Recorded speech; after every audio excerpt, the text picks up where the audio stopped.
Paano nga ba makakabayad sa SPayLater gamit ang GCash? At ano pa nga ba ang iba't ibang way para makapagbayad? Tara, alamin natin.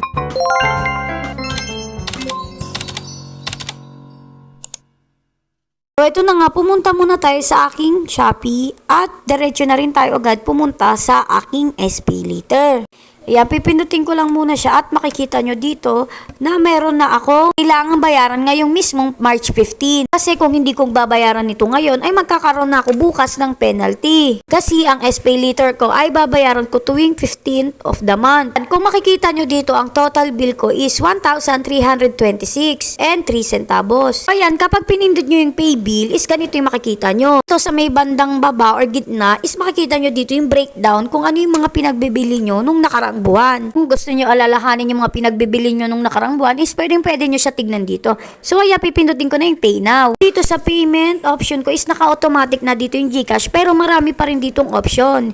Ito na nga katulad nito. Itong unang-una ay InstaPay. Hindi ko pa siya natatry pero siguro next time itatry ko siya kung paano makapagbayad. Next naman ay itong ShopeePay. Kung napanood nyo yung video ko kahapon na overdue SPayLater, makikita nyo na nag-iipon ako sa ShopeePay para mapagbayad dito sa aking SPayLater. Pero ngayon hindi ako nakapag-ipon. Kaya directly ko na lang siya babayaran. Tapos next naman na itong e-wallet. Ayan, kung wala kayong GCash na available, ay pwede kayo magbayad through 7-Eleven. Ayan, mga iba't ibang e-wallet. Kung MLulier, EasyPay at marami pang iba. Tapos next naman na itong over the counter. Marami ring iba't ibang option dito, iba't ibang bangko na pwede nyong pagbayaran nitong SPayLater nyo. Tapos ito naman lastly ay online banking. Marami rin kayong mga choices na bangko dyan, hindi kayo mauubusan. Kaya pwede kayo makapagbayad agad-agad. So ito na nga, magbabayad na ako gamit ang aking GCash. So ayan, pipindutin ko na yung Pay Now. Tapos mapupunta kayo dito sa email verification. Hindi nyo ilagay yung email nyo kasi dyan masisend yung inyong resibo or yung katunayan talaga na nakapagbayad na kayo. Tapos ayan, madadirect na tayo sa GCash. Hindi nyo ilagay ang inyong GCash number at i-enter ang verification code na magte-text sa inyo. Nyo rin i-enter ang inyong PIN para ma-secure na kayo ngayon may-ari. Tapos ayan na may alabas na ganito na confirmation